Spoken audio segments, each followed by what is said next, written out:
speech, I think was. Okay. Can we call the meeting to order, everyone, guys? Can we call the meeting to order? Yes. Um. Let's start off with a quick roll call for attendance. Hi, Catherine Fiala. Speaking. Say your name. Oh, there, I didn't hear you start. Sorry. First and last name. Here, you keep control, I'm here. Okay.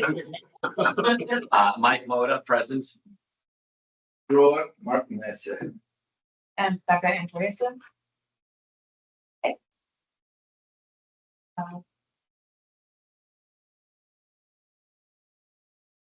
The meeting was properly noticed and we have a quorum. We have a motion to adopt the agenda. A motion. Second. All in favor? Aye.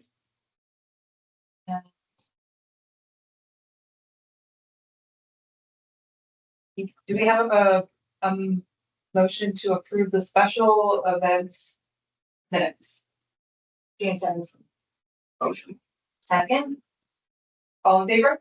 Aye. And now we will review the past events. All right. So we had the July 4th parade and the event. We did have the most amount of groups for parade that we've ever actually had, which was 38 participants. I will say we have had a lot of issues this year regarding participants submitting applications for political campaigning. And with that said, at like a later meeting, we'll have that on the agenda to review the parade application. So that way we can kind of go through the guidelines that are on there, all the rules and things like that, and then tweak it as we see fit. It hasn't been tweaked in years. So what we were going off of was probably stuff from about 5-6 years ago. So just kind of wanted to give you a heads up on that there. Probably like August meeting. Well, it'll probably be on the August meeting, yeah. And then as far as the events go, specifically the downtown event and the resident event, both actually had record-breaking attendance numbers. There was about 12,000 downtown and 2,000 residents. It was so packed. We were really lucky that the weather was a little icky starting at like 4 o'clock for like 30 minutes. And then it was the most beautiful night after that. It was actually pretty cool out. The sunset was stunning. The NADs were phenomenal. We've heard nothing but good things about them. They really brought quite the crowd. The fireworks were really great. Unfortunately, a lot of the humidity was stagnant for the first half of it, which made the smoke really. Yeah, we watched the video. Yeah.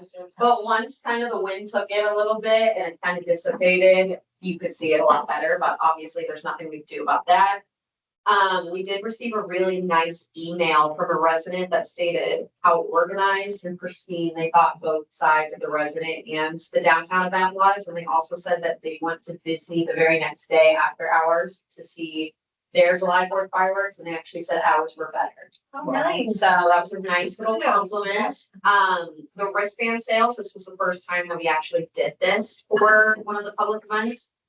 Very successful. We actually made $2,100 just based off the wristbands. The live stream option worked out, and people were very appreciative that we had that option. That was just kind of our test for Founders Day because we are going to live stream the drone show. The live streaming will take place on the Esplanade downtown, so it's the front and center right there.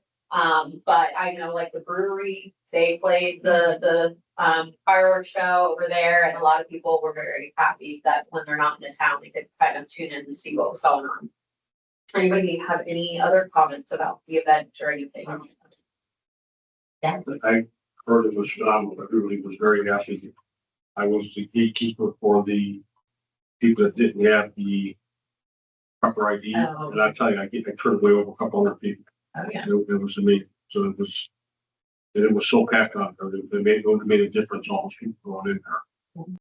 Yeah, because it was pretty packed. I mean, I was there, it was, I guess those people I've seen there, Yeah. it was that dense this It year. was, And I thought live streaming it was great. Yeah. Seemed a little glitchy at first, Mhm. but after that, I thought it was great, because I didn't want to be in the crowd. Yeah. There's a lot to do, like, as far, I remember last year in parade, Mhm. there was a vendor that came that had all kind of political things, and he turned it down. And then he went into parade anyway, or he said he wasn't gonna do it, he did never. from last year, I remember. Last year, not this year. That's why There was a car or something, was all political, we told not to do it. And he did it anyway. It was a certain party you can want. Yeah. Well, the good thing is, when we go, we review the parade guidelines and stuff like that. We can really enforce it up there because everybody signs off that they read and understand the Yeah. guidelines, and I really think that it was very iffy on kind of the gray areas of things in there, so even if it's whether we allow the parties that are currently in a seat in whatever it is that they're doing, but the whole campaign part of it was the real kicker for us this year. At least the staff that was trying to handle that at the just with the way the world is. yeah, so. Okay, great. Moving on to the Battle of the Food Trucks, that was on July 11th. We had 20 trucks at that one, and I will say most of the people said that that was the best variety that we've ever had. Unfortunately, it was so brutally slow. And I honestly, it was so hot. Like, everybody was just dying of heat out there. So I think besides 4th of July and hopefully Christmas in July, I don't think like small follow-ups like that will be continuing because of the heat. But I mean, you know, everybody really did have a good time, and first place was Lemons with Love, and they actually won first place on the last battle as well. They came up, since this one was like a sliders competition, they got really creative and made a pickle lemonade. And yeah, it was very creative. Second place was a new company called Project Nova Pizza, and it was all vegan, all dairy-free pizzas. And we got second place. Third place was the Cheesecake Man, who was also brand new to Celebration. And he just had like little homemade cheesecakes, which was really good. So they all enjoyed it. It was just really slow. Osceola County Sheriff's Office, the meet and greet, that was today. It was from 11 to 12 over at Spring Park. Went very well, actually a lot better than we anticipated. There was about 134 people in attendance, a lot of kids. The horses, I think, were a really big draw. There was a lot of giveaways, some like sheriff badges for the kids, wristbands, and then they were handing out like pamphlets for like safety on like e-bikes and all that good stuff. So Chick-fil-A was there on site selling some lunch, and they actually brought one of the cows. So he was doing some meet and greets around. 4 patrol vehicles were out there. They had the autism car. They actually had a car that they was caught street racing at one point. So they took their car and turned it into a police vehicle. So they brought that car with them. And then 2 more vehicles that kids were able to, you know, turn the lights on and take photos in the car and things like that. So it was really great. With education being one of our cornerstones, obviously, we're trying really hard to do more of these kind of different educational opportunities. So if you guys think of any where you're like, hey, I think this would go over really well, I think there's no harm in trying it out. I know that like the coyote education, that was one. I know that was pretty much the only one that didn't really hit with a lot of people. But if there's, you know, we want to do the animal encounter, like different animals again, or if there's anything else that you guys can think of, please share those ideas, just kind of resonate on that. Especially animals in particular, and considering the wildlife that is in Celebration, wild boars, snakes, it might be, a good idea for the kids to have education. I mean, I know one of my friends, we were joking about the alligators, how somebody, a little alligator came after them, and the little one went, just stick your fingers in their eyes. Didn't you see that at Gatorland? That's right. Yeah, Yeah, they that's what picked up, it yeah, is. they picked up on So that maybe stuff. something like that might be just the wildlife in general. Okay, yeah, I like that. Anybody else? No. All right. And I believe that was the last That was the thing that last we had one. this time. Uh-huh. Move on to discussion items. Yeah, so I know in the last one we went through, I know it was very overwhelming at last month's meeting when I went through all of the events that we had and it was just spitfiring all the information to you. So what we left that as, every single meeting, I'll have all of the events that are coming, like upcoming, whether we touched on it or not, on the list. So that way, if you come back to another meeting and you're like, I've had this idea for Health and Wellness Expo that I think would work out well. And it's also just an opportunity to get any updates regarding the event as well. So the first one is obviously Christmas in July. That is coming up next Saturday. It's kind of the talk of the town right now. A lot of people are very excited about this one. Right now, we are actually, going back and forth, and seeing if some of the businesses want to now come out on the street, on market to sell. So more information on that still being discussed. That's kind of the newest update regarding that. But the downtown streets will be closing on the just Market Street. So it's just Market Street and the U, that's by the post office. It'll close at 10 PM on July 23rd. So that way our team can have all of the 24th to set up a tent to the table and things like that. And then obviously the event's on the 25th. The streets are going to remain closed though, because the farmer's market is the next day, so they won't reopen until after the farmer's market. What time do, the participants, what time are they allowed to go in to set up, so to speak? You know, Becca in particular has got the card. Cards, yeah. So I will be on site probably beginning at noon. Okay. So honestly, anytime after that. Yeah. I was saying whatever time that you need to set up your spot. Keep in mind, there is no designated like parking. So you'll have to use the open lots, obviously, that are behind, already in the tavern. I would recommend bringing dollies to help load some of the stuff, because there's no drop off designated location either, so it's a mini ball. But staff will also bring out our dollies too, so if anybody needs one with assistance for their stuff, we can obviously help out with it. But yeah, we're really excited about it. We'll have, the DJ out there, the stage is gonna go out there. I am talking with Give Kids the World right now about actually having either a past alumni family or a current Wish family that will go on stage with them to start the first snow moment. So it'll be really special. So they'll get their little talk on the stage. And then the Wish family can do the first snow. The last splash before class is on August 8th. So that's turned into also like that open house for all of our partner programs. So Heritage Hall will be open. Then we'll have like X Factor in there, the soccer, all the good stuff. And it's almost like when you go to school and you have all the clubs and you go and sign up. That's the whole purpose of that inside area. We'll have a DJ out there playing, music, doing games, all the good stuff. We'll have giveaways. I will not personally be here for that day, but Suzanne will take lead on that to kind of help facilitate some pool games and all that fun stuff. Popsicle Day. So National Popsicle Day is August 26th. This is where I really would love some feedback on some locations and time frames that you guys would think would be the most beneficial for people to receive free complimentary popsicles. So that could be the parks, the pools, obviously. So again, school will be in session, so keep that in mind, but we can do as many stops as you want for as long as you want. So I want to leave that as to you. It's a Wednesday, so they're a day early release. Right.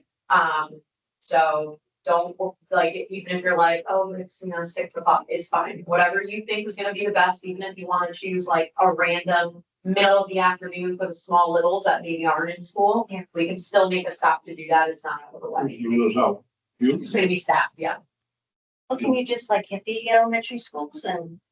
I don't know You if we think can it's too much, right everyone? Yeah, I don't know if we can set up technically on like the school property, but, Can you set up right here in front? well, I was gonna say, and like factors, we can set up, yeah. We can go right out here at Town Hall, actually. I think that's a great idea. Yeah. And also Cheater Bend would be a good place too, So how many do you have, Alice? We have a ton, hundreds and hundreds. Yeah. They're the little like freezy popsicles. Yeah, Yeah, Oh, they're you'll not go like through a that in big. 30 minutes or Yeah. Yeah. I think it would be good to have it. I would just say most of the time when they get out of school, people are gonna be running to sports and stuff, but if you do it like right when they're getting out of school, you'll, What time is that? that's gonna be 3:30. So maybe like that. Yeah, so we'll do like 3:30 to 4. Yeah, and you'll get everybody.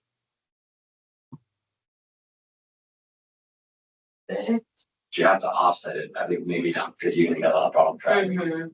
So you're like on this road right here, Yeah, like off. Yeah, maybe some by the school, some over here. we could do it. I mean, really, we could do it because they're gonna have to show it for why we need Yeah. it. Oh, So, in front of the park in front of them. Yeah. A lot of people, a Yeah, lot of the like kids what go down to the this. park after. the Yeah. founders, Yeah. that is our property, so. we Yeah, can do yeah, that. that'd be perfect, oh man. That'd be Founders perfect. and, It wouldn't cause traffic. Long Okay, Meadow, Eugene. that's the one, But when, that's on a Wednesday, Yeah, and it's like early days.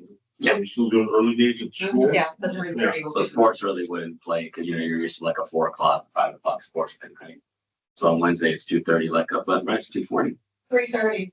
on Wednesday? Yeah. Oh, Regularly, high school is earlier. that's right, it's my- Do you And need any they're all in their volunteers? cars anyway, so. If you want to, yeah. If any time that we do any of these things, you guys are more than welcome to help out with that stuff. So you're gonna be a little truck, what are you gonna do? How do We you- usually set up like a table, we'll put a tablecloth and we have a cooler filled with them. We went to, you guys were at Spring Lake pool last year? Oh, no, problem. Yeah. Yeah. Okay, so then we can do Founders Park 3:30 to 4, and then Long Meadow.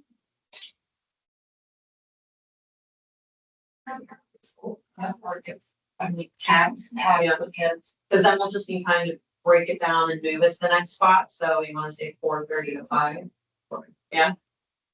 Like you say, they need ID, They're pro IDs, yeah, the littles need them. well, the parents will be, they're usually. Oh, okay, yeah, all right.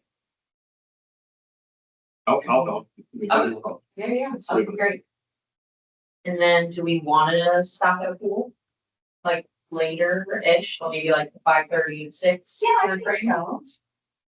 Lakeside or Yes. Lakeside, I'd say Lakeside, Or maybe Spring Park, only because there'll be two locations already here closer into town. Okay, yeah, for like on. Yeah. Mhm. I think it's out of the village pool, it doesn't we can really do- get that crowded in the afternoons, but We can do 4 stops, so even if it's Lakeside and we can go, because remember, if we wanna choose one random middle, it's kind of that middle of the day, because the adults will like it too, the ones that are always at Spring Park, so Yeah, I that think pool, that's I think good. that might be a good That's a one, good maybe idea. from like 12 to 12:30. Yeah, okay.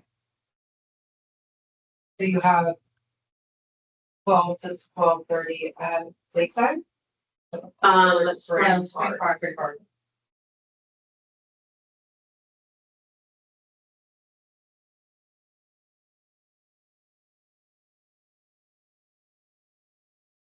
Yeah, we have a little boom box, we'll bring out some music and all the good stuff, and it's just a cute little surprise and delight. Okay, perfect. lovely. Okay, moving on to Health and Wellness Expo.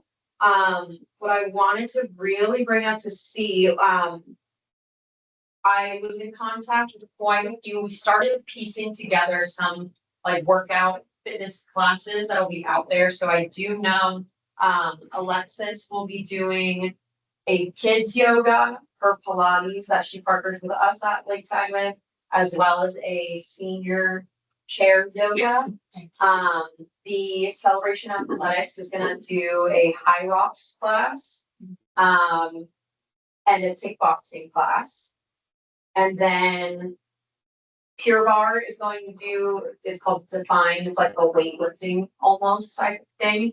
And then I know like Stretch Zone is gonna be in contact hopefully soon, about what they wanna do. And then of course, Bird Boot Camp, they are one of our sponsors, they'll be doing stuff as well. So we've got a lot of the physicality part of this under control. The thing that we're really missing is the like nutritional part of it. Mhm.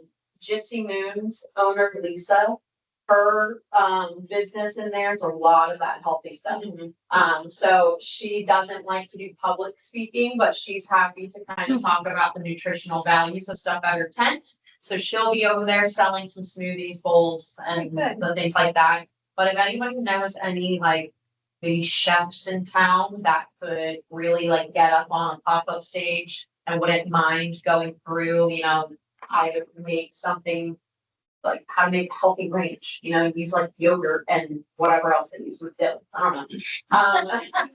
So whatever they can come up with, but I think that's the main aspect that we're missing really, that, I mean, I don't know chefs in town, but if you know of people or have any ideas on how we can incorporate that, that would be fantastic. And then recently the Kinder Care has new ownership now that's in town. They want to provide a kids sensory activity for this event. Oh, Yeah. what is, for the healthy kid cooking? What is I can't remember the name of it, in town, they do cooking classes? Oh, you can cook too. Yeah, I Yeah, tried to contact them. I was gonna say, I really? Anybody know them? Who? You can cook too. Right next to my office, yeah. You have to. They been there, I've been there 7 years, I've never seen them open, never seen. Yeah, them. they're so bad, yeah. I mean, The young kid that was wrong. there's two, Yeah, it's like brothers, like a family thing, right? They I'm just, sure, yeah. They don't wanna do anything in the kitchen, it'll be dirt, Oh, a shame. yeah. I know, I I'm did not think sure that was the what first that thing is. I thought. Yeah. Like, that'd be perfect, but. I mean, and honestly, there could be enough business downtown that might be open to doing something like that. It's just really about getting the people that aren't gonna mind being on a microphone, and, like talking about that stuff, so. From Reggiana, so from Staten Island. Yeah. They'll have no problem. So again, just think about that for the next time. I know we come back in August, so it'll be cutting it a little bit close, but feel free to like send me an email or text me, whatever, if you come up with anything like that. Spooky soiree. I know the last time we left on that one, we discussed everything we voted on. Eric and the Guilty Pleasure, so they're all booked, ready to go. We are bringing Axis in to do the lights and sound for them, so, that's all good. We do have the petting zoo that's gonna be taking place for the first time over there. That would be, if you remember, Pups and Pints. To get them far enough away from the lake, this is the only spot they could be in, so at Pups and Pines, we're in Swift Paws, they'll be in that area. And then we will have the rock climbing wall with the 2 bungees, that would be down to the roundabout. The basketball court stage will still be that Brave Rave. We'll have the balloon twister, the salt walkers, all that good stuff. Right now, we're currently trying to find a candy sponsor. That's like our biggest key that will save us the most amount of money. Which we're in talks with a couple of people, but if you have any ideas on people that would like to donate all the candy for the trick or treating, let us know. Does anybody have like any additional ideas for Spooky Soiree where like I feel like it's missing this piece to it? Or like an activity that we could provide additionally. Budget? Hmm. Budget for something? I always say we come here with blue sky ideas and we figure out how to scale it back if we have to. Do you think that we could talk to the Sam's Club or Costco about donating candy? Yeah, I was gonna bring that up there. Sam's Club. I was gonna ask how much candy would you need? Their membership and enough. We have to be able to accommodate 2 to 3,000. So, yeah. Yeah, so last year it was the Walgreens at Future Way, they donated, I mean, it was like 25 to 30 boxes full of just a ton of candy. I know that the last time we had spoken to them, they were going through an ownership change, so I will say 90% of everybody that I've been reaching out to for sponsorships lately have been telling me that exact I know. thing, was the ownerships are changing, all sponsorships are on hold right now. So, yeah, so that is a I good, have to ask. yeah. And we are in there now, we spend lots of money. Thanks. Is there any like Fall Fest or any other festivals that you've gone to, not in celebration? that you would say, wow, I would like to see at Celebration? Not yet. No. Because I know something different is we're working with the IT department on making 3D printed like giveaways as well. So it's not just candy, but other items for kids. That and microwave will be with it. So what did you do for Walgreens last year? They donated all that candy. What did you do for them? So we got them branded trick or treat bags. So they got a complimentary vendor booth there. They gave us the logo that they wanted used on the trick or treat bags, and then they were able to actually pass out the bags that had their branded logo on it. And then obviously all the typical things where they're our marketing collateral, they got specific shout outs during the event, that was just for them. And then we also have the Celebration Foundation sponsor the non-candy, the Teal Bucket Project is what they sponsored, so they got us all of the toys and little small giveaways for kids that couldn't have. What kind of value would you put on that, all that, everything you did Walgreens? Honestly, Walgreens probably gave us about $5,000 worth of candy. It was Generous. crazy, yeah, it was insanely generous, like they really went above and beyond for that. We were not expecting that amount of candy, but we even like, people were like scooping like handfuls to get rid of it because there was so much candy. But that was one of the biggest takeaways from the event was that they were able to go trick or treating around the entirety of the event versus just like the 3 vendor tables, you know what I mean? Another solution, I'll see them for you, but who's part of trunk or treat? Is anyone involved with trunk or treat? Like, isn't that with the Girl Scouts, Boy Scouts? I Anybody know? remember it from last year, but I didn't. Because what you could do is maybe try to partner with them on having a few cars at stations to do, so you're doing both, you know what I mean? Because they do a trunk or treat event as well. Yeah. Does town hall work with Publix, anything? That's what we tried. We tried actually a lot with both of the publics. Okay. Have you tried going to corporate? They're only I know they're in Lakewood. Well, no, because I'll just, not to interrupt, but I do that a lot with the booster club for the high school. Yeah, And they're reluctant to like, you have to like get an account. We have all of that. So we just go on there whenever there's a big event, like we put on a camp or whatever at the school. I just go in there, tell them the event, what we need. If you want money, we don't, but if you do, it's a little bit more of a process. But if you want food, they're very generous. Like we got $1,000 in food, gift cards, just for a basketball camp that we run over the summer, for like the kids in town at high school, the high school coach. So I can reach out to them. I can show you that too. We can go in that and say, look, we're having this event.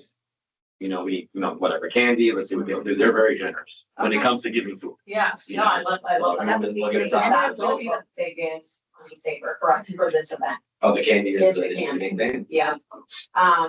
I will say, the Publix that's in Lake Nona actually sent me an email. They want in on the Health and Wellness Expo. They want to do free flu vaccines, and if they do that, they will give everybody a $5 Publix gift card just for doing the vaccine. Yeah.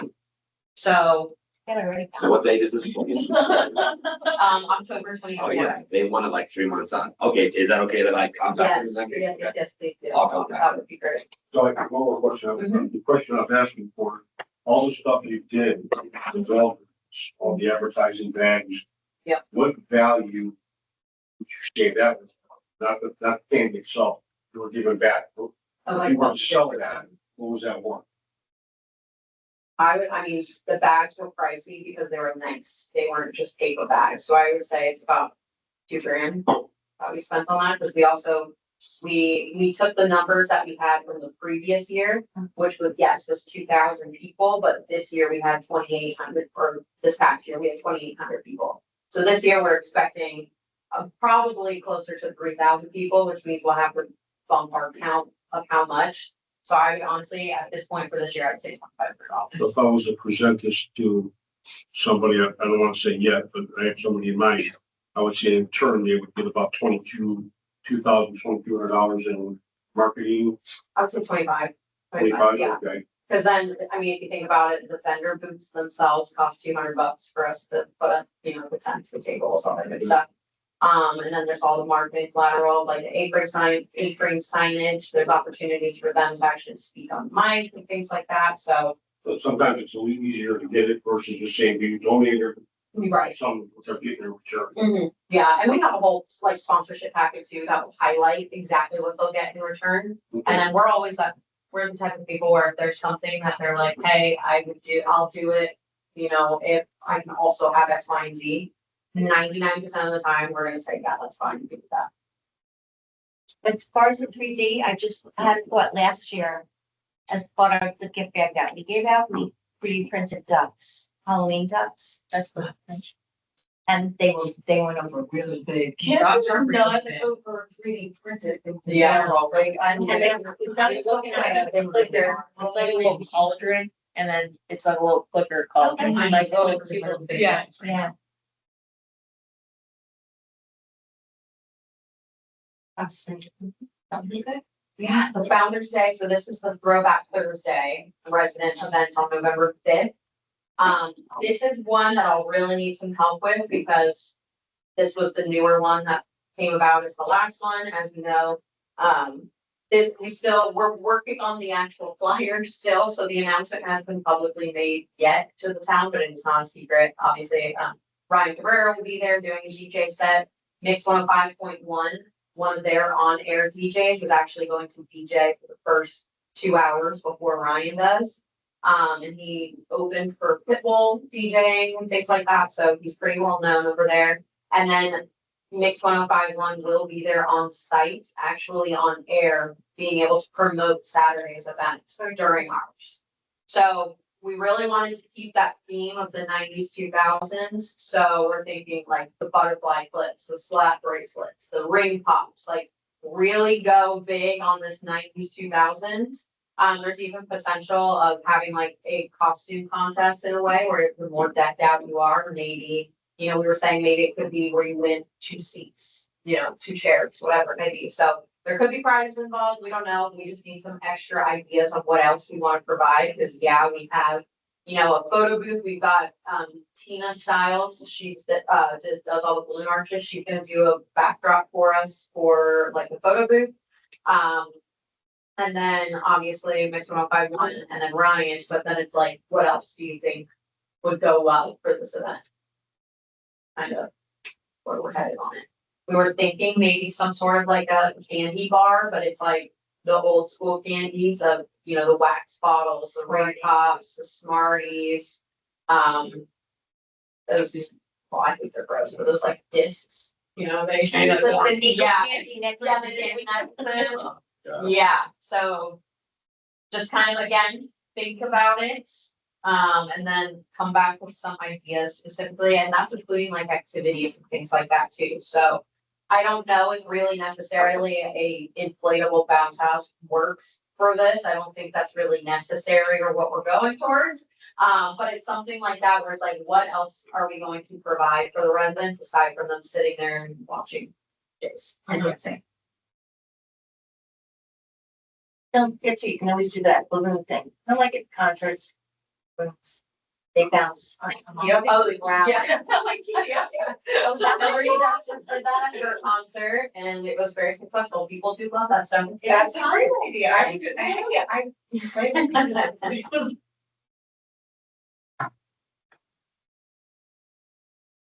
All right, so then moving on to the Founder's Day event, the public one on November 7th. Again, nothing's really changed since the last time we talked about that. That one is pretty solidified with what we've got. We were really ahead of the game with that one. We are in the very now beginning stages. Last week, Romeo's had a pretty big week, which is the holidays. But we have sent them all photos of landmarks that we think are going to be the most pertinent for the show. So we'll be starting that creative process with them hopefully by the end of this month. For the drone show. And that's kind of the only update for that specifically itself. Any questions about the table selection process? It's still happening because we're almost at the end. We're on number like 42 and there's 60 people. So we're getting there. After the meeting, we can talk to you about that. Yes. which that will actually remind me, if anybody is like, because I've already actually had somebody email to ask this, they were no longer able to attend. So they were saying, you know, they would rather either refund and then they'll tell people that they know, like, hey, the table's open type of a thing, or they just want to get it on over to somebody. You can just tell them to send us an email. We can change the name on the reservation so it matches the actual person that will be there instead. And then finally, holiday concert. So that'll be on December 17th. We have Noir Productions doing that one. They did receive payment for it, so now they are able to start actually putting the video promo of the show together. It's more of a nutcracker for like theme of it. I know people were a little confused with the whole mention of like Charlie Brown type of a thing. But that was like the concept that they were going with, where it's more of like the classical style versus the jazzy pop that it was last year. But once they get that promo video sent over to me, I will share it out with each of you. One of the big takeaways for a holiday concert is deciding what kind of like giveaway item. We usually do some sort of a holiday item because the tables sales are, you know, part of that, which we will eventually discuss probably in August as well regarding pricing on tables. What it's been at for years now is the 4 top was at 40, the 6 top was at 60. Last year, management did want to raise the price by like $5. And it did not go through, it did not pass.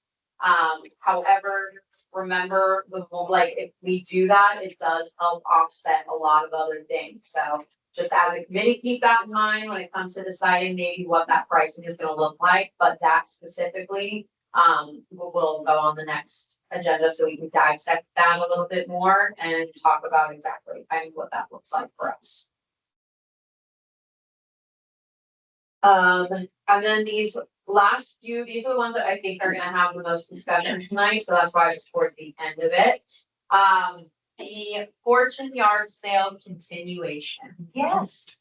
Okay, so we tried to pass the Fortune Yard Sale off to the churches.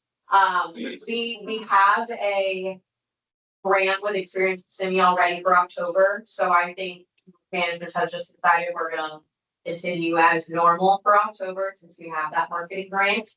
However, yes, we know by the community that this event is loved, it's cherished. It's either you love it or you absolutely hate it, honestly. I will say Crowa loses money on this every year. Every single year, we're losing money off of it. And it's also, not only does Parks and Rec go out for their entire 8-hour day doing the signs for it, but we also have the inspectors, all of the inspectors drop what they're doing to help us because they're the ones that really know kind of where each location is and the best route. So that is about, I would say probably 12 to 15 staff members that are losing an entire day's of work to go out and put out signs. And then when we put out the signs, Residents move them, they take them, put them, or they say, you didn't put a sign here, you need to come and do this. And then we spend the next following day getting absolutely screamed at. We are ripped apart by the residents about these signs. Maybe it would be better just to get rid of the signs and just provide a map. So that is an option that we can decide is maybe it is just the map and maybe the residents have to be in charge of getting their own signage. But it's like maybe they put it just in front of their houses. You really need a map. We thought, Yeah. we tried to do that too, where it's like digital only and it was bedlam. Yeah, it was like, oh my gosh, how could you? Yeah. The map is honestly easy. Let's It's just do not, PDF, make it printable. yes, and that's what we do. We have it online that we posted. We've got the QR code version and then usually we'll print out that week. We'll print out a couple of them for the front desk for people to take, and then at the event at Lakeside, we always have some as well. Another option though to the signs is maybe they give us the $10. They have to come to town hall to pick up their own sign that says Fortune Yard Sale participant, put in front of their own homes. And they get their money back when they return the sign to us. I think that's a great idea. Because even, especially in Island Village, there weren't that many people. And all the signs that were there one day when I went past again, they were Oh, gone. yeah. And they were 4 of them along 4 houses where there was only 1 table. Yeah.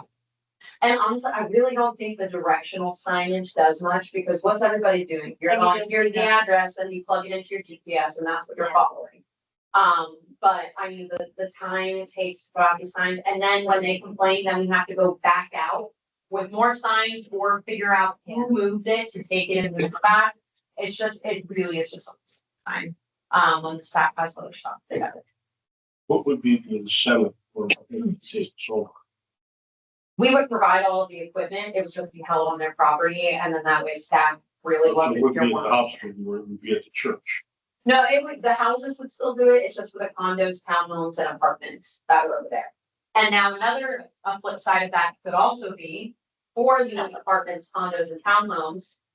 Maybe it's up to the apartment complex, like what Mirasol does, Mirasol, they all come together and sell in their parking lot. So maybe it's something where, Pro goes and talks to the apartment complexes and says, here's what we have, are you guys interested in being put on the map? And everybody just comes to, I think that would be all of the. a great idea. So you could do that for apartments, homes, townhomes. And maybe I would, obviously for October, I think it's way too late to kind of make that call, but maybe starting just for 2027, we can try that route and maybe we won't even have to worry about, delivering equipment or us taking a whole day to put out stuff. If the apartments and everybody, do it right then and there, because also we get a lot of complaints from people that are at Lakeside to sell, because there's no designated drop-off location, so they have to carry bins upon bins all the way down to their spots, and then if they don't sell, they gotta bring them all the way back, so if it is at their own, facility, they won't have to lug it, into their car and unload it and do it again. The townhomes really would. I mean, the Townhomes tables for try. right Yes, I don't know why. But just, Yeah. yeah, I would take the townhomes out, just do the apartment and the condos. Yeah. What is it, about $5,000 in labor? So labor is basically what we charge for facility reservations is between $38.50 to $50 per hour. So Allison's saying for example, on Thursdays, we prepare all the signs. For Mhm. one person, that takes 8 hours to prepare. Friday, there are 6 inspectors for 8 hours. They go out.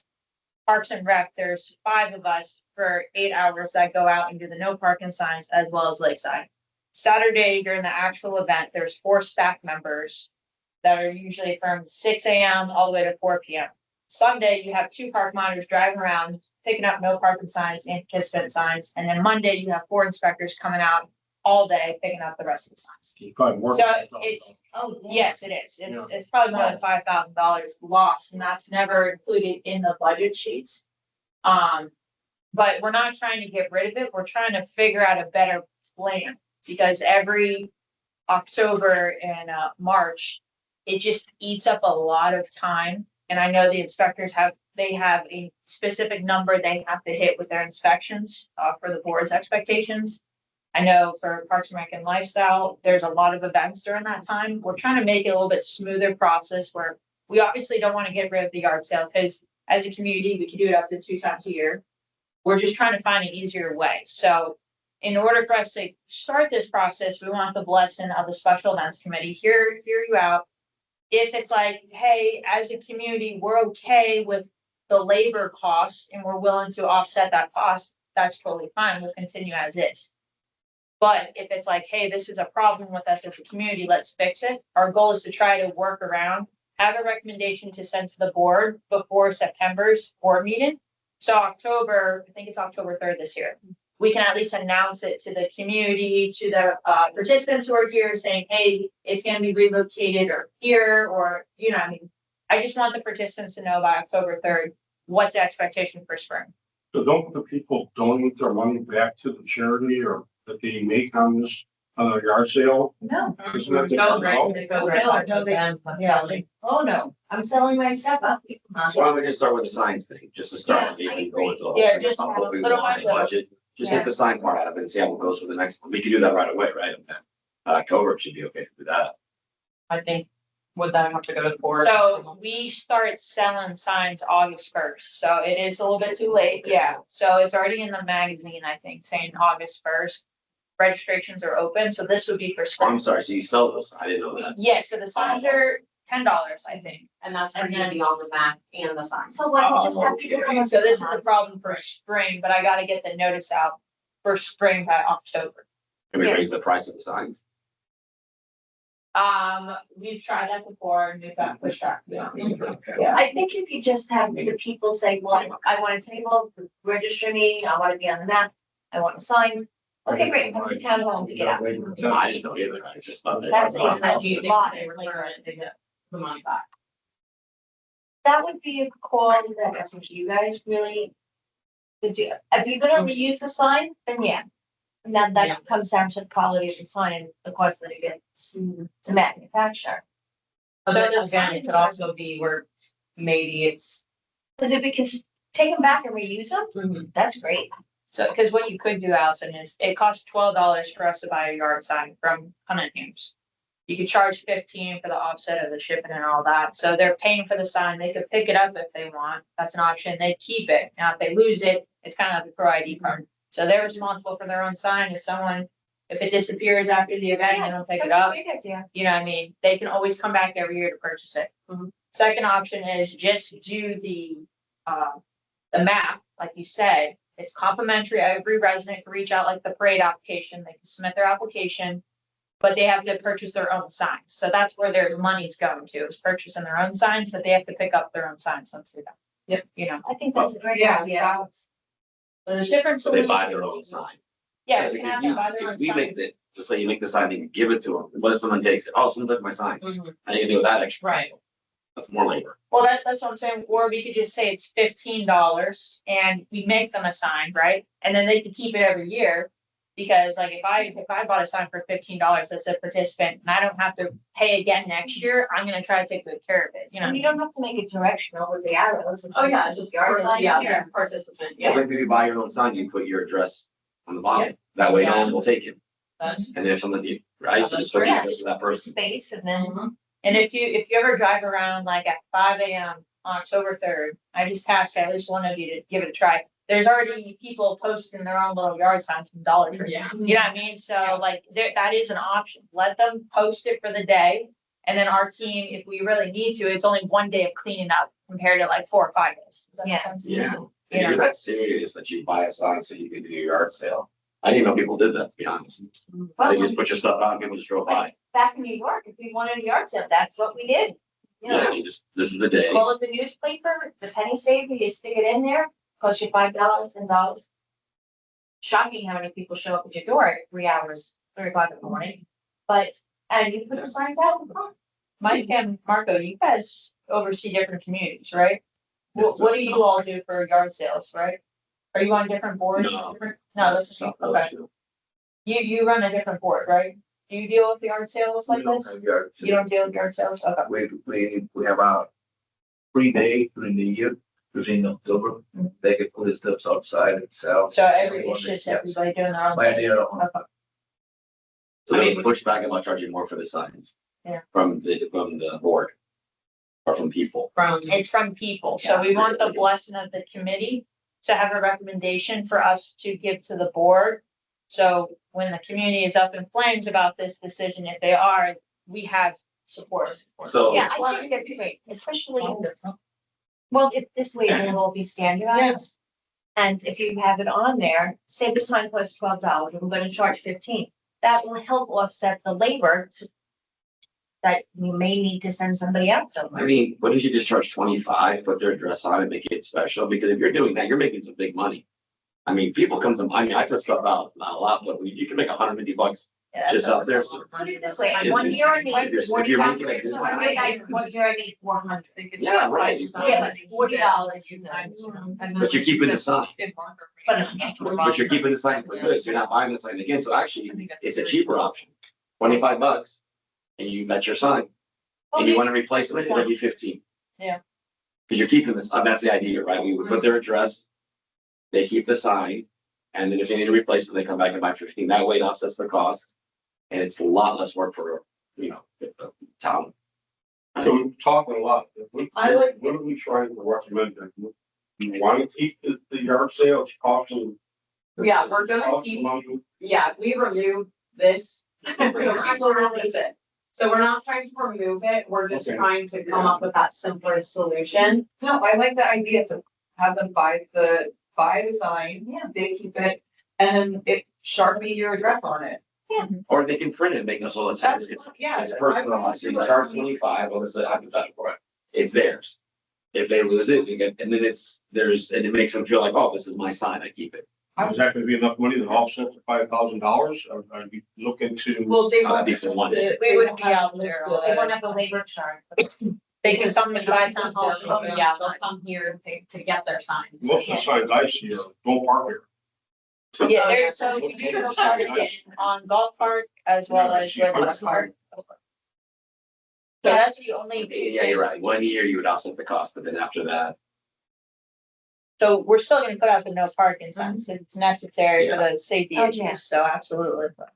Yeah, so I think to have charge a nominal fee, $15-20. They have to come here to pick it up. They now will own it. And if they need to replace it for another year, then they can just come buy another one. and then maybe what you do every year is you say, okay, to these new, you have a list of people, and you say, okay, Yes. $5. I don't know, Okay. whatever, I don't know the numbers, but that way you're not making the sign, so you don't have that cost. Of course, yeah. So you're actually making more money so let's say you charge $5 every year to renew your sign, so to speak. You have a list of people, you reach out to them, go, hey, Mike Moda, this year you're gonna do the thing? Yes, we are, okay, $5 or whatever. Then come up with. So you're getting money every year to offset the cost. Now we're making, because we're losing money now, right? Yeah. So what does it cost? Basically, I don't know how many signs we put out, but let's say you put $5, $10 each year to renew. You don't have the cost of the sign. Well, rather than renewing, have them maybe buy a sign and then to register for the next year. Yeah. Sign me up, it'll cost me $5. There you go, right. I was gonna say, except that what they're doing to get put on the map, right? Yes. They're doing it Yeah. on its own. So you charge- you're not- yeah, Cost that staff So- putting them on the map and doing all that. work. So You make more money. All right, let's. So let's form a motion to, it's $12 to make a sign. You think 15, I think 20 is gonna cause pushback. I don't think people are gonna wanna pay $20. I hear them complain all the time about how little they're making at them. But is 15 enough? Well, but think about it, it's cheaper if they buy 25 the first year and then maintain the sign next year, they save the cost. So really, you're just paying for a year ahead. Participants, yeah. It's cheaper. So spring and fall have very different numbers. Yes. It's usually like, usually like like- 40 to 50 for sign wise. Lakeside, it's usually 60 to 80 tables.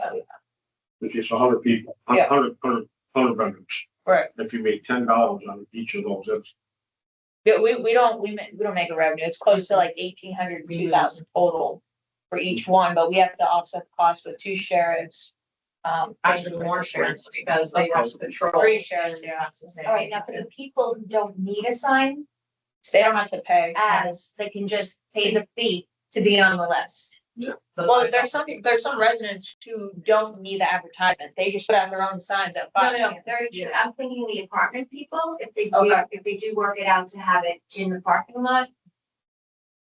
We should charge them a small fee to say, okay, in the parking lot of Portland, that's where you can find me, type of thing. Yeah, so what we'll do with Marisol, I just put the clubhouse address on the map. And then they take care of, like, we don't give them tables, we don't give, like, they take care of everything. If anybody wants to sell, they have their own table, their stuff out there. So I do think the $5 would be nice to cover the map placement. And then for the apartments, you just put the clubhouse address onto the map, Okay. and then they take care of everything else. All right, so we're basically looking at $5 to be on the map. whatever cost we decide for the sign. And what else? And that they have to come in. And they pick up have to their come in sign. to get up. And also, another, I mean, to make suggestions, or you could just say, look, the sign this year is $15. We're gonna put your address, but after this, you're on your own for signs. That way you cover the point that it's too close to the next one. And we save money for October, for next March, right? That'll be the second one. Well, we could make just like a little agreement, Because the point is we want to save money, right? the application. It's like a They have to fill out farewell. The application and say, please We're be done. made aware that this Mhm. This is a one-time purchase. You must maintain your sign if you wish to participate next year, otherwise there will be an additional guide fee if you lose your sign. Yeah, and all, they go and purchase through Square, and anytime we have any specific information, we always put it into the description, and it, like, unless you click that you agree and you accept the terms, you won't even be able to continue yet before you click that. All right, so So, there's gotta be terms Mhm. outlined. All right, That's so one we big need, question. Mhm. My wife was on a committee with you, and I know a lot of, the new things with the seniors, is they have to have so many community hours a year. They have for their oh, high graduates. schoolers. So would it be offered to have the kids come in and help in signs? I'm just trying to think about how do we cut down on this labor.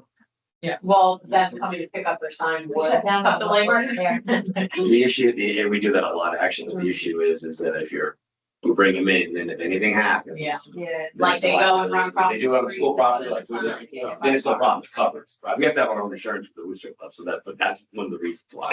So yeah, I trust me, you get those. Yeah, things. I'll every month, Give them some pops up this year. every month, for 2,000. so. So I think we need to decide a specific pricing for the signs themselves in order, before we move. I think $15 buys you the sign and then you pay to go on the map. You Yes. keep your sign for the year, the next year you pay again to go on the map. Like $5 to be, $5 to go. to be listed. What's the price of the sign line the last time we did it? So it's a flat fee of $10, and that includes the map and the sign. They'll have them manufactured. Oh, it's like $12. So we need to cover that cost. So it's 15, put their address on it. That costs nothing for this year. And then charge them, they can keep their sign, but next year, and no matter what, you have to read Well, it. they Then might you be can also additional renew ones the charge. fee to have it printed on there, we would have to write it on the sign. Like they would write them. Yeah, they would write the options, Yeah. write space. Right this way. Here's a Sharpie, so So we need a clear line and they can write. Yeah. Yeah. Okay, so can we make a motion? Okay, what's up, Nick? All right, Can we make a motion for, okay, $15 for the sign, $5 to register and be on the map. The residents keep the sign, we leave a blank spot, they write their own address on it. They keep their sign, they pick it up at town hall, they remove it from their yard the next day.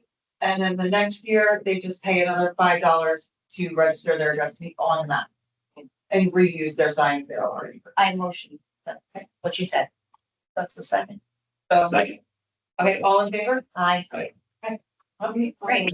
Good discussion, everybody. Good. So we're just gonna change at least the home, like situations, keep the same spot at least. We'll start with that. Yeah. See how it goes for spring and then discuss for fall next year. All right, so Well, then, if you go do it Lakeside, do we have to, add in about equipment rentals?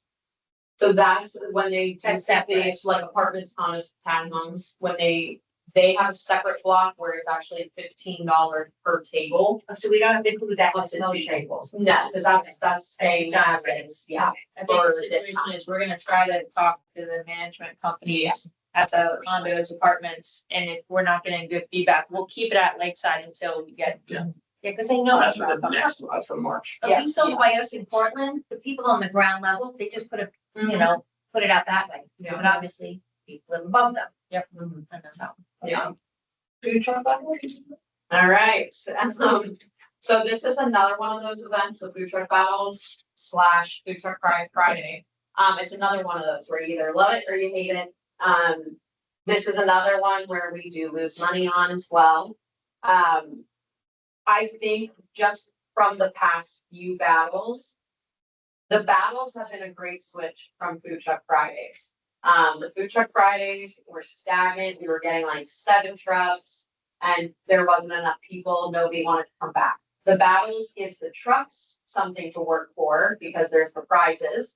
However, the people, it's not as competitive and it's not as much as a battle. It's just they voting on like their favorite one. But we bring in a DJ for it. We do purchase the prizes for each battle. So it is something that we have to hope we get enough trucks to cover those costs. And if not, then it's a loss. I wanted to just kind of see how we were feeling on whether or not we wanted to even continue doing like the 4 battles in a year. This year, we're only doing the 3, but again, you have to remember there is staff that goes over there to man the tent. There is the setup of some of the tables, chairs, the organization of the trucks. So it's just kind of, we can eliminate this event and add trucks to our already like resident events. So typically we'll have like 2 food trucks at like Spooky Soiree, maybe we have 4 now. Just to kind of keep that momentum going, but the problem is the food truck, it's right there on, right across from Old Town, they have the World Food Trucks over there. I don't think it's the market for this anymore. No. And so When was it last month? what's that? The battle. When was it? What was it? It was on July 11th. It was That's the literally problem. recent. It was the key. No, And it the was first the- one, yes, was a lot better, but it was also the first one where I just think a lot more people were like, oh, what's this?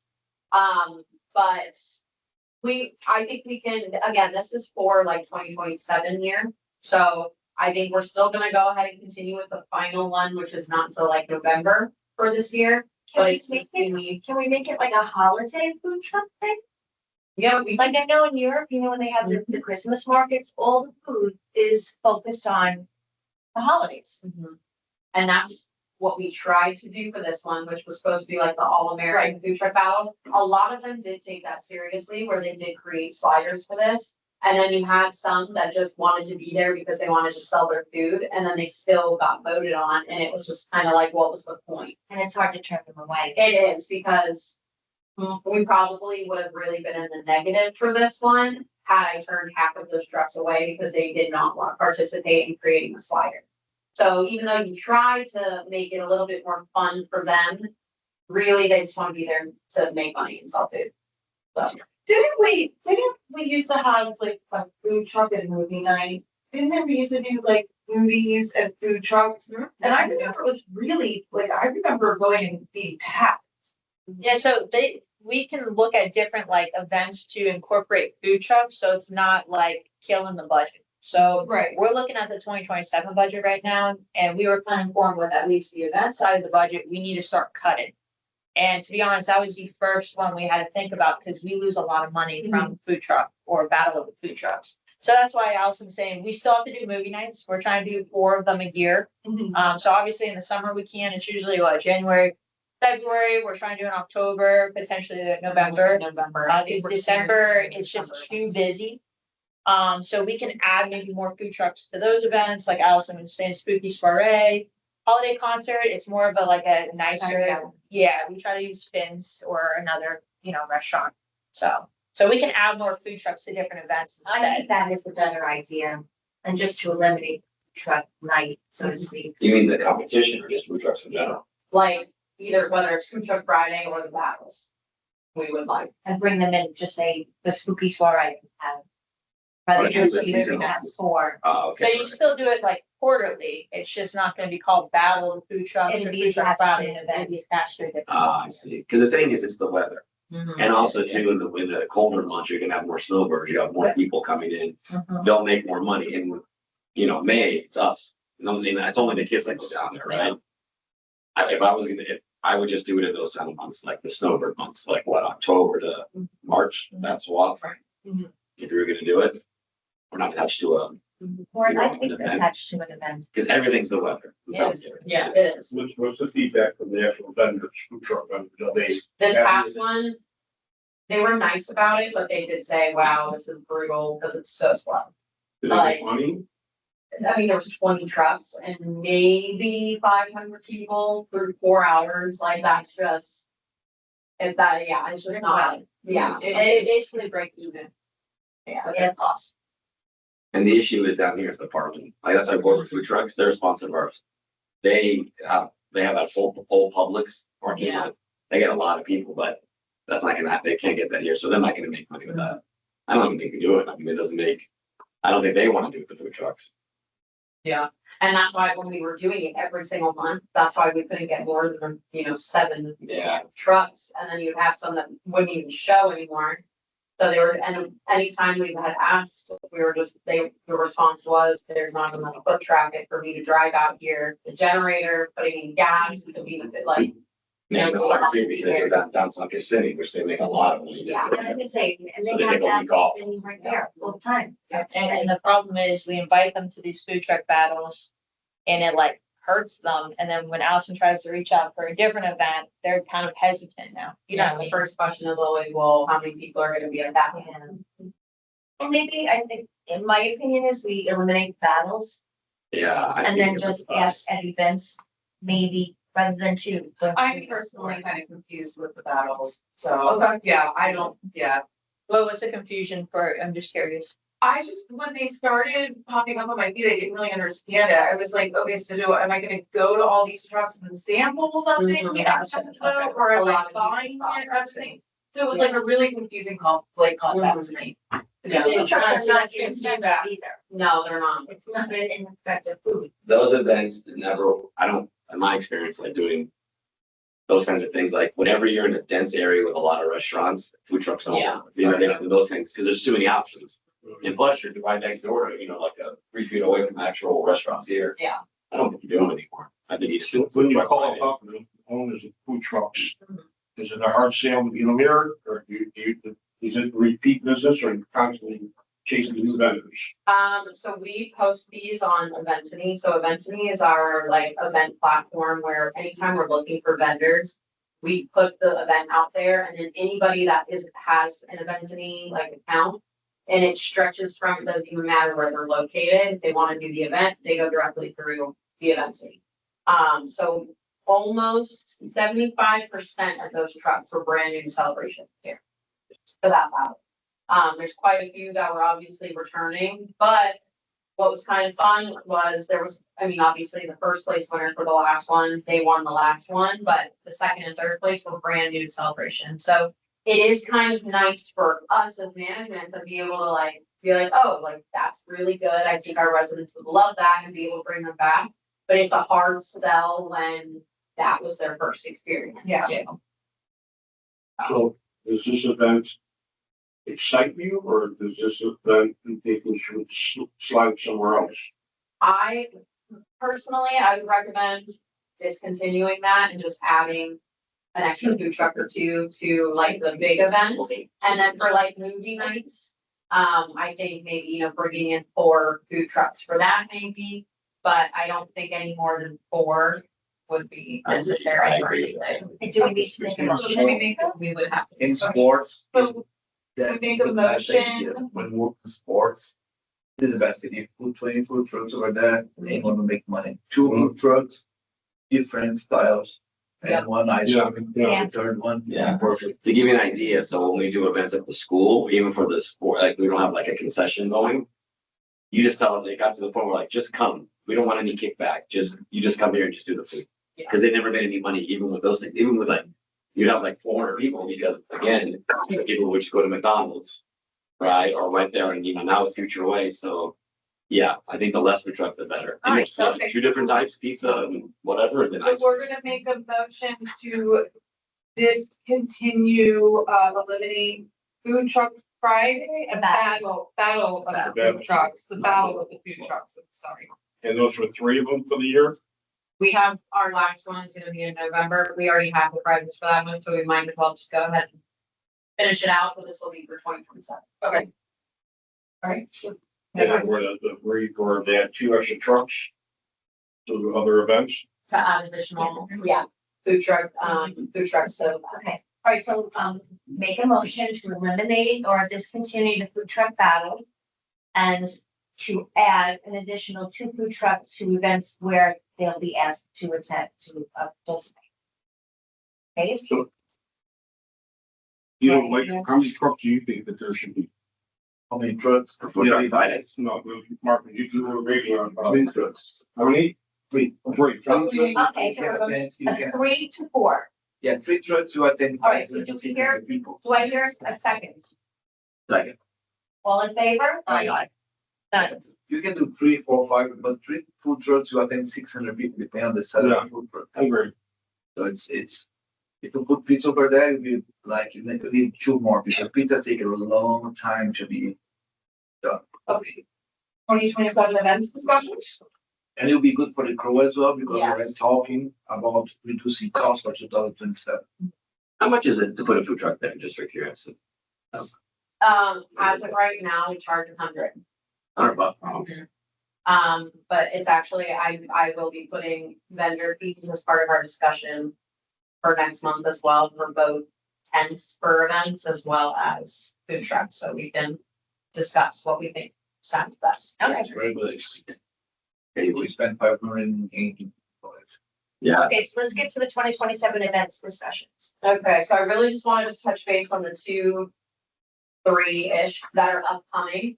Obviously Pups and Pints is in January, so that was January 16th. 2026 is gonna be hard to beat. That we started this year out with a real bang. It was the most amount of attendees we've ever had, the most amount of activities we've ever had, the most amount of positive feedback we've ever had, plus the vendors, we had like 42, which is crazy.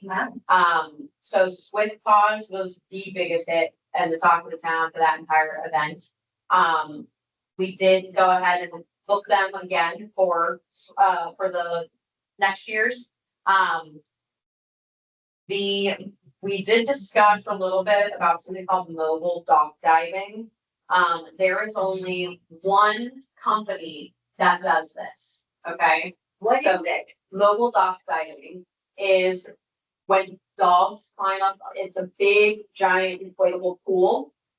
And they run up there and they throw a toy, and then you're supposed to have like a photographer that catches them like mid-air, and it's a really nice little like keepsake, but the dogs love it. I went to Lake Eola's event that they do every year, the biggest dog event of the year.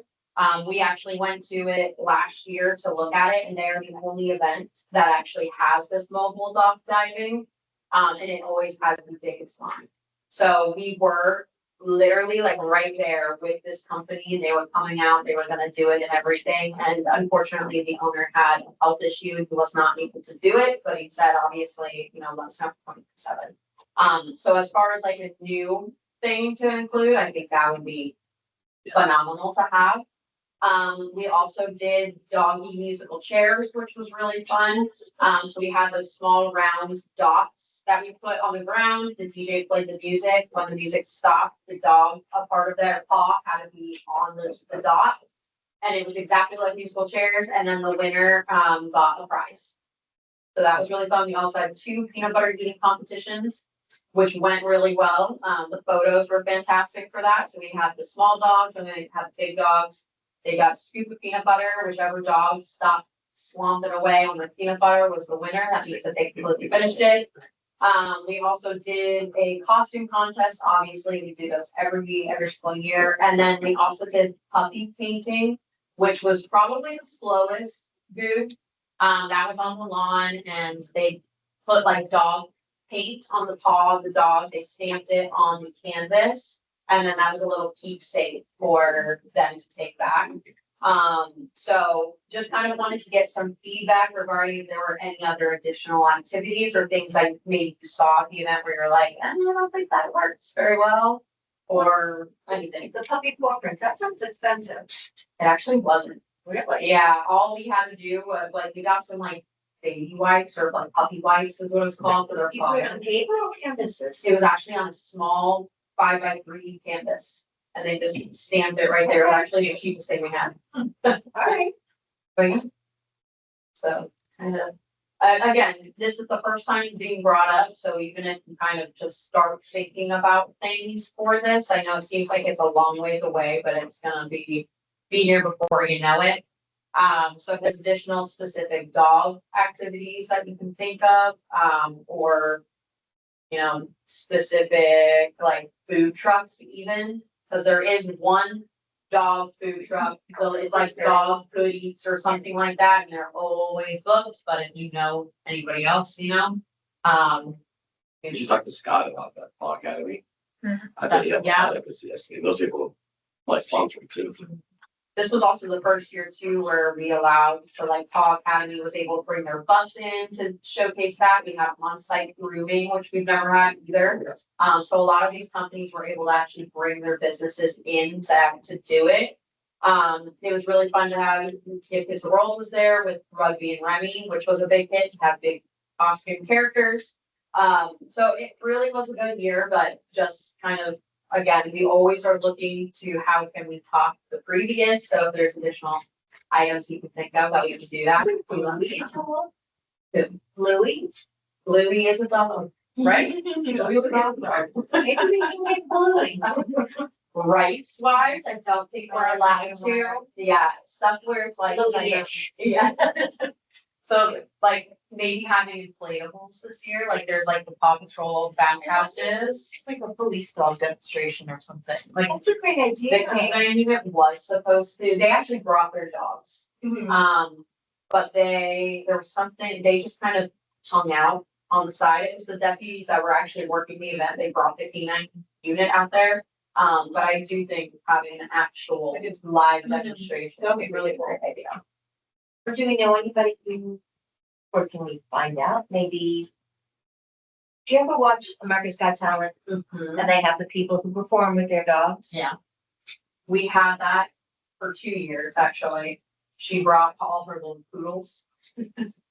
And it seems like people don't want to sit to watch the shows. They'd rather be the ones participating. 'Cause it's Yeah, also they might like be with their- having dogs is almost like having a kid. Yeah. Where they're like, their dog's not gonna sit still, but we did try. Okay. Yeah. I will say, because we had Celebration Town Tavern, they did the beer garden. That is one thing that we did learn last year was we did try it to where we kind of roped it off to where it was confined so that dogs weren't getting into it. But it actually looked more like it was like closed and nobody wanted to go in there, so we ended up cutting like the barricades for that. I think the location for it is fine of where we had it, but making it more of like a garden didn't really work for us either, but. But just things to think about. Again, we'll come back, these will always be on this now. So Mine's the most, was there a second? there is a second. Oh, sorry, yeah, What about reaching out to PetSmart? Maybe like for, donation, pet toys, maybe, I don't know. So we did reach out to the larger names, but we're not a 501c3, we're a 501c4. and this is another one of those events where when we do discuss vendor fees next month, this is gonna be a big one that we're gonna have to discuss because typically it was $100 for profits, 125 if they wanted a tent provided by us, and then nonprofits were actually free, and that killed us. Okay, well, So, yeah, we can definitely even if discuss it's that. only $50, they Exactly. need something. So, we donated, obviously, some of the proceeds to a dog nonprofit, but that also kind of bit us in the rear end, doing so because we learned how CCS actually kind of works and operates, where it's like, you don't really, the budget is not fully there without the sponsorship money getting in there. Right. So that's just something to also kind of think about when it comes to wanting to donate proceeds to things. But yeah. All right, so we'll touch base again more on that for next month, so start thinking of your ideas now. The next one is the father-daughter dance themes. This is going to be the hardest part. I did write down quite a few of what we've done from 2016 till now. In the past, we've done Gatsby, A Night in Hollywood, Evening in Paris, Under the Sea, Saturday Night Fever Disco, Western Hoedown, Flower Power, Denim and Diamonds, An Enchanted Evening, Never Grow Up. And then this last year was Candyland. I will say, we just got the award in, it's in the office right now. The Candyland did win the highest Stevie Award. It was gold for best entertainment event. So that is a really, really big win for us, that now we can put that Stevie stamp onto the flyers, just like Puffs and Pines.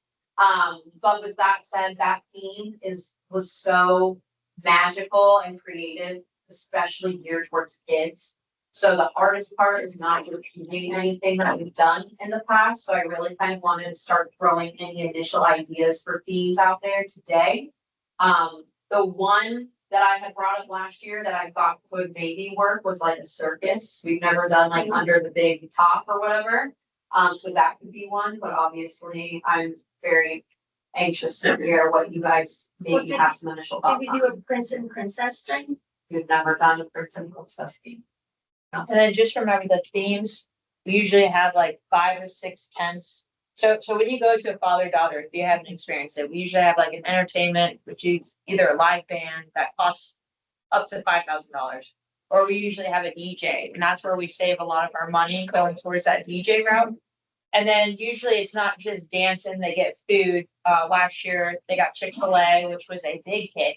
So I think like leaning towards like that kid-friendly food is more better than the fancy elegant food. Because previous years it was more elegant, and I don't think kids were really interested in Kids that. are not eat it. Kids, they had pizza one year as well, like pizza rolls and stuff, and kids were really into that. And then there's like 5 or 6 tents around the Great Lawn for kids to do like activities. So if we think of a theme, we have to think of 5 different crafts or something in relation to that. Oh, Prince and princesses, you can have them make little crowns, decorate crowns, you can make wands. Even if it's just to decorate them with ribbons and some Yeah. glitter. That's easy, that's pretty simple. That's great. Would you have to have that in like, I mean, technically, we start talking about it, I think what, December? Usually we have a flyer ready to go by December and registration's open by January. But that was us pushing it last year. Our goal is to at least, we would love to finalize the theme by September. So Allison can kind of work her magic on getting people booked already, you know what I mean? So the goal is to kind of work on the theme. I mean, that would be nice. I know it's not really super logical, but hopefully we can take this time now to start throwing out some things. And honestly, if you're all like, wow, this is the one, we can, but I would just encourage us to start throwing some things out there this time and maybe vote on our favorites to bring to discuss for the next some one. about the added event, The day Well, let's before one. give kids a world? Yeah, that's separate. Yeah, That's- because we should have- Yeah, we need the themes first. Okay. Did you ever do like Fairyland? I think Um, that's the evening. yeah, that was And like she an did. evening in Paris. They decorated it very, very. Oh, okay. Yeah, Then let's do Paris. well, that's about. Make it like, Evening in Paris. no, more, I don't know, maybe just more. I'm thinking Marie Antoinette type of thing. No, I mean, because remember too, they like to get into dressing the theme as well. So like for Candyland, there was actually quite a few people that came and like cool, like Candyland was all over their outfits or they were dressed like one of the characters from Candyland. So sometimes they'll like to, like in the past, what had happened was it was like a heavily themed like disco where they were all in their big afros and things. And then the next year was something that was everybody was dressed to the nines, really nice. So you don't have to go that route in a specific way, but whatever theme we kind of come up with, just kind of keep in mind how can they dress the part as well. Well, the Prince So and Princess is easy. yeah, that's a good one. How about 80 pop stars, 80s? In the You eighties. play their music on the Hair roof, bands. you DJ. Yeah, play- last time we did like the Yeah, seventies, roll so hair you And could then the parents, like the dad will get into it. Dress however they, you know. For the 90s, I guess. You did like a hippie kind of thing, so to speak. flower power was our hippie year. Okay. And then they did like the 20s style, they did the glam Hollywood. What about the fifties? Do you think that's? kind It's of- too old for little Yeah, kids. yeah. I was thinking even like, everybody's going so hard on the boy band theme, like nineties, 2000s or something, you know? Do you think they'll have been like tired of it after this year? I don't know, I'm like thinking from a mom's point of view, too, Yeah. and not a dad's point of view, which I don't know that that would be like a big hit. I don't think the moms will ever be tired of it, but. You have mother's, son dance, you have. Yes, that would be, I would think that would be. And a bunch of upset sons, but. Yeah. I have to think on the themes for that. You can do a Taylor Swift one. We Oh, did. I did that. Yeah, that was 2 years ago. We did Never Grow Up, and then we had like a Taylor Swift impersonator. Yeah, we can do Taylor Swift wedding. I know. Madison Square Garden. I heard. Also, you could do like, you can theme the father-daughter towards like what you're trying to do for like a concert next year for Founder's Day. So you're trying to do like a Mamma Mia thing. For That's like, a good one. was it ABBA? Yeah, Yeah, Oh, ABBA, it's yeah, good music. tribute, like you can do like a night in Greece or something like that. And you can theme it like that. Is that, I mean, when you have a party for like a Mamma Mia theme, that, you go all out for that. That's pretty fun to experience. that's a good one. What's the location? It's gonna be on the Great Lawn. So, and then we always bring in those like lights, the Drake lights, but just because they're in that formation, that's obviously what worked best for the themes in the past, but if there's, we wanna see if it would be possible to design them a different way, if you can. I don't know if it's possible for them, but, it's still, we can still design the lawn to make it fit whatever it is that we're trying to do. Ever done a beach party kind of thing? No, that's actually, cool. That's That's cute. cute, Yeah, super that's cute. really cool. I like that one a lot.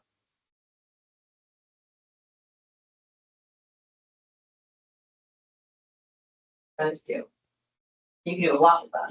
You can do a net from your channel.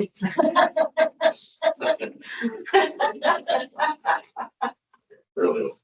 Come on, DJ, all right, DJ, we'll get it. But beach parties would be fun. But we start thinking about, like, what are kids into nowadays, like, comes to these kinds of things, like, what are their interests? I have a 7 and a 9-year-old. I've got a 9-year-old that only does softball, and I have another one. My other one does Roblox. That's it. I'm like, it's Roblox and softball. It's basically my entire life with 2 girls. I love the circus, and I love the beach party theme. Those are my 2 favorites right now. I do like both, but. How about Greece? Yeah. That's what she. You did that already? Yeah, good. But yeah, I mean, okay, so Well, then, in that fact, you can go to all the countries. I was trying to figure out around the world, Yeah. around the world. Oh, that's your favorite. That would be beautiful. You do a Brazil theme, Brazilians. We're gonna have Yes, a there it is. 3,000 Brazilians here. Oh, yeah. I'll bring the entire nation. You have 100 tickets sold, 3,000 people. Yeah, that is cute. There's a lot of So what you can do, you have 5 ideas. now there's 6. Oh, I was gonna say, I just narrowed it down to 3. So why don't you guys, out of that list, pick the top 3. Mhm. And then as like homework or the assignment for the next meeting, Okay. just like do a pros and cons, like think of some ideas of like, hey, these are the cool things I like with this event. But the more ideas you have for one event, it sounds like it's gonna be towards that, theme. Does that make sense? So you can come prepared with like, here's some crafts that we can provide for this theme, here's what. A backdrop, here's what a photo opportunity would look like, here's the kind of. I don't know, food that can, what I mean, like that kind of really intricate stuff. So if we want to go ahead and maybe narrow this down to 3, I think that would be easiest for all of us to do on one time. I like the beach party. Beach is number 1. Yeah, I like the beach. Okay, I like around the world. I like stuff. Those were my. I like the around the world. but how about everybody else around the world? Underwood. Yeah, that's it. Yeah. What was the third one? So there's the Prince and Princess theme, 80s theme, Mamma Mia, beach party, circus, and around the world. Princess, that's a good, yeah, so you got. That's an easy one. Because also remember, this is in February and last year it was You freezing. don't have to beach them. I did not think Run about outside. But you kinda gotta be outside. Beach time. That's all- that's- yeah. Sorry, that's. It's all just February. Yes, you did. I forgot it's in February. So then you would have the girls that wanna come in there, you know, their little skirts and stuff and Then you change it to hula. If you hula party. could do like a late lounge. We can bring back the. You can't, I was gonna say it's a sore subject. It never be, it's not. I know. Well, we are bringing luau back next year, but. And that wasn't to say like you can't do beach party No, either, but I was just, What you know, was we on might. there around the world, and then what was, as somebody, we need a third one. So we have circus, Prince and Princess, 80s, Mamma Mia, right? Mhm. Or what's up? I would do 80s because then you're gonna get the parents excited about it. Okay, Okay. That sounds That- good, right? Well, Big that's kids the too. choice too. yeah, I think so.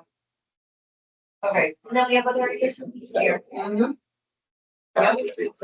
Okay, so you can take, I mean, I started 4, just to have that extra, but I started the 80s, the beach, circus, and around the world. Are you guys okay having 4 versus 3 to just kind of choose from? Absolutely. Yeah. So then what you can do, again, just kind of do your research on, lay each one out individually, start going through, which is exactly what we'll do at the next meeting. I'm really going intricate into it.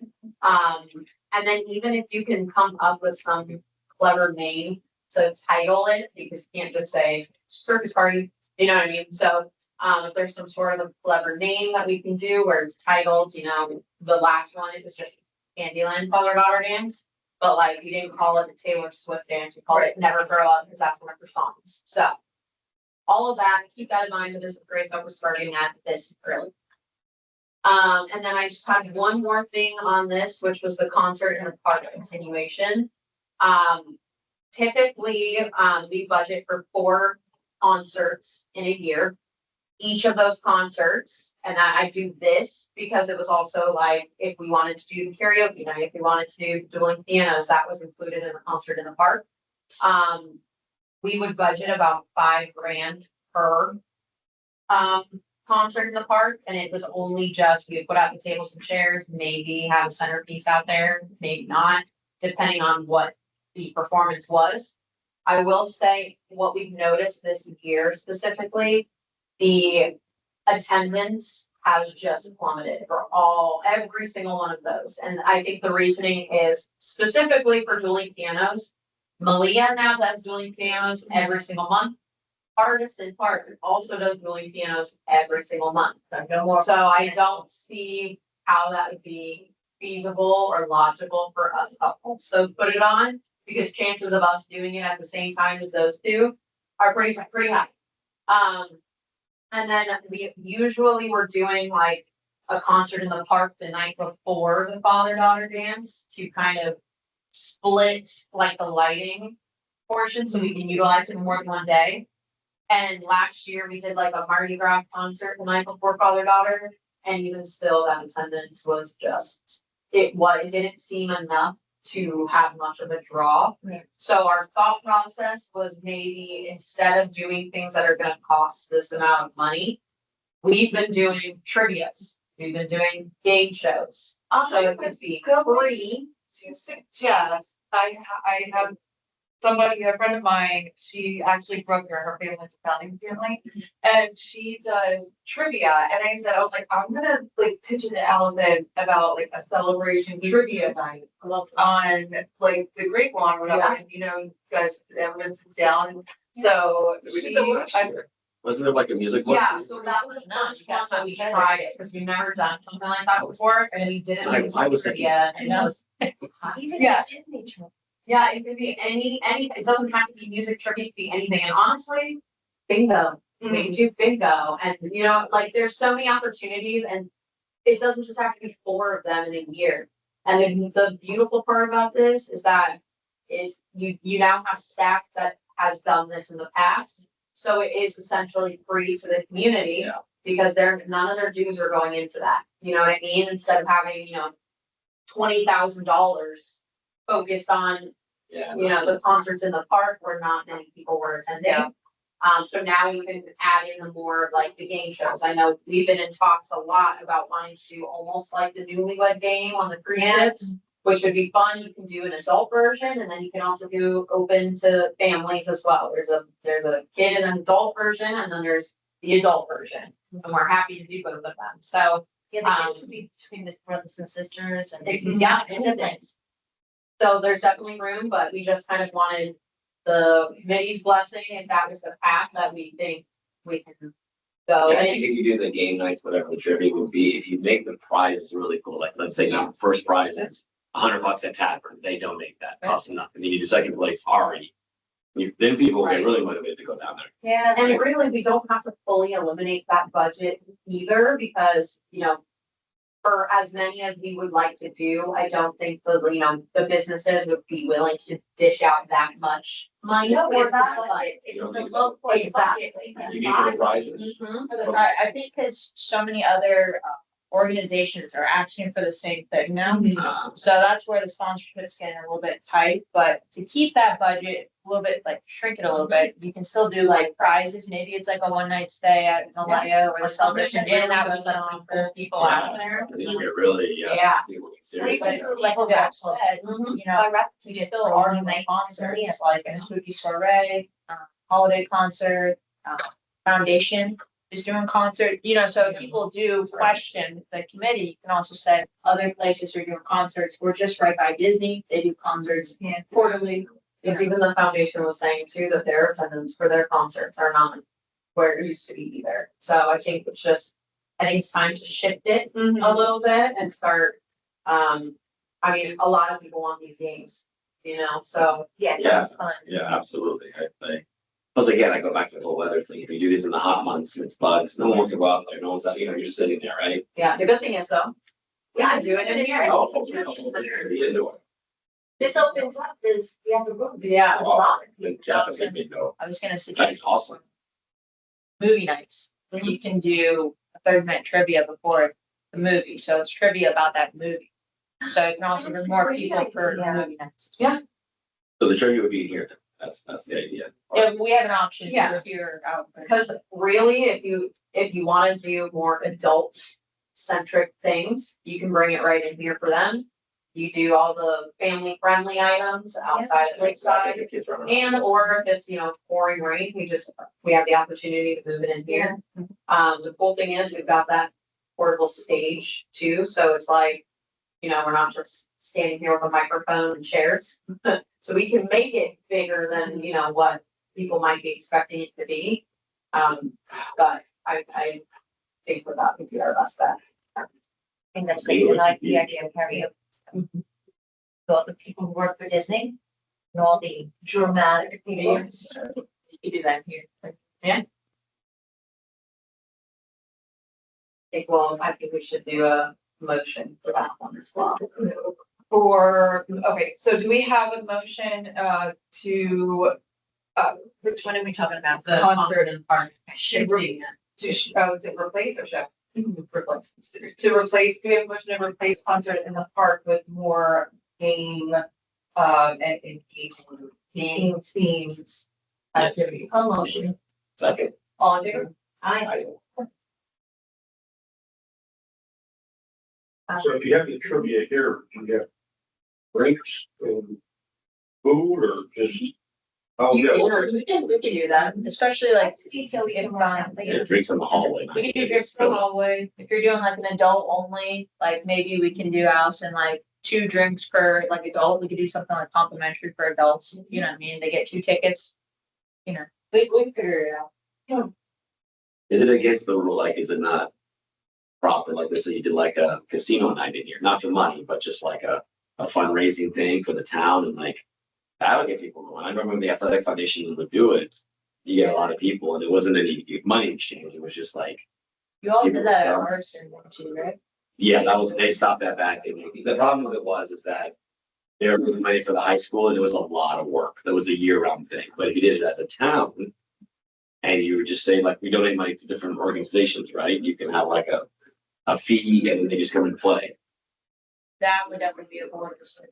That's a big- For I don't know if you- like facility reservations, you don't even know for that. Yeah, because it is, yeah, gambling in it, but it's. Like you need. That's true. Yeah, You can do well, like, people will get behind that for sure. Our open date, trial trivia here. Is there kind of an open date? I mean, you're, Well, you have the next concert in the park fee at- for 2027. we, for 27, so for, yeah, I mean, it can be honestly anything, so technically February, it would be the day before Father Daughter, so that's on September, or February 20th. It's usually like rodeo day, whatever rodeo day is. Okay. So it's usually that Thursday before. We really had all the intentions of doing some game shows this year, but then with all of this 30, It was 30, a lot. 30, there was just no time for it. Right, right, even a bunch of. Okay, so we're on time, right? That's the So thing. there's- We have any other Do committee we- comments? Okay, so can I have a motion to adjourn? I'll motion. Right, all in favor? I. Meeting adjourned. Good job, Becca. You know, think about the whole week, right? It's the whole.